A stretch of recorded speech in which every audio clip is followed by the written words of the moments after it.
Good morning guys! Hanap mo ba ay murang lote?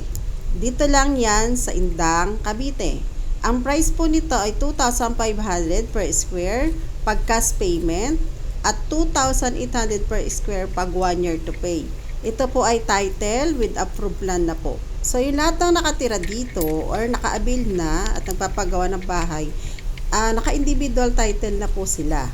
So ito po ay almost 150 meters away from S-West Road ng Indang, going Silang Cavite and Nasugbo, Batangas. So yung nakikita niyo yung property, developed na siya. So ayan, may mga bahay na po, yung iba po ay gated na.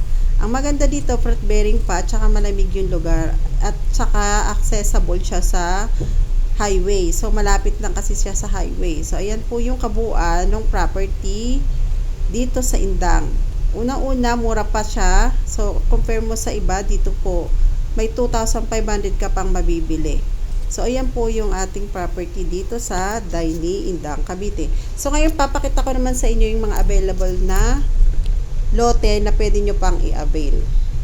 Guys, itong lote na to is 1,336 square meters. So, ayun yung muhon niya. Tapos, ito yung sunod na muhon. Yan yung frontage niya. So, ito po ay may pagka-slope siya ng konti. Yan. Pero ang maganda rito, ang laki po nung easement niya doon. Tapos may ilog na malinis doon sa baba. Yan. Ito pong property na to ay title with approved plan na po ng subdivide. Yan. Kaya pag inabil nyo to, pwede na po i-transfer yung title sa pangalan ninyo. So, 30% down payment po, pwede na yan ma-occupied. And then, yung balance na 70%. So, hanggang 1 year to pay po tayo. So, ayan po yung kabuuan ng property. Puro fruit bearing yan. So, I mean, ito yung kabuuan ng 1,336 square meter yan. Dito po ito sa Daini 1, Indang, Cavite.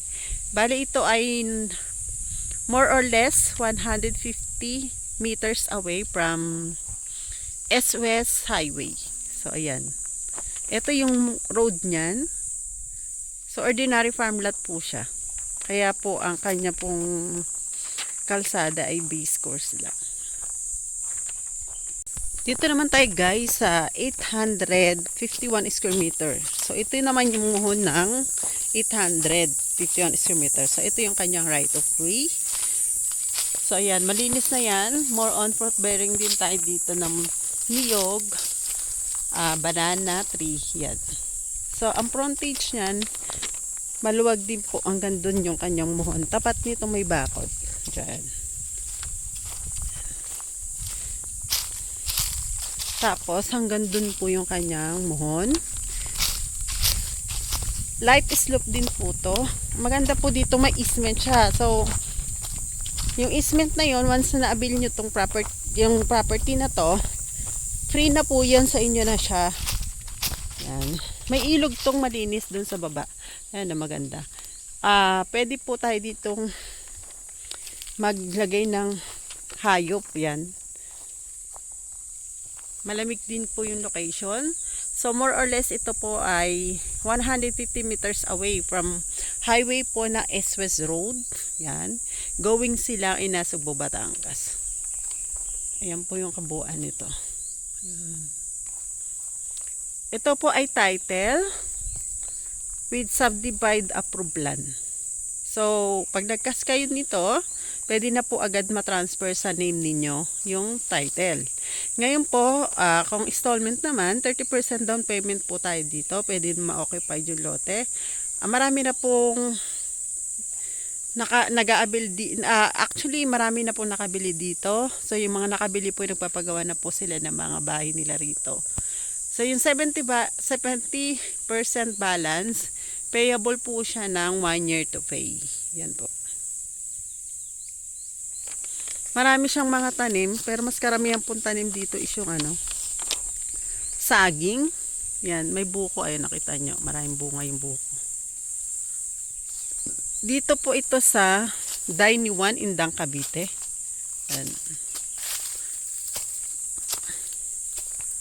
Ayan yung mga bukod nila. Pag naka 30% down payment na kayo, ma-harvest nyo na po ito. Ang maganda dito, title na siya. Transfer na lang po agad sa name ninyo. Yan, ito po yung right of way nyo. At malapit lang sa highway.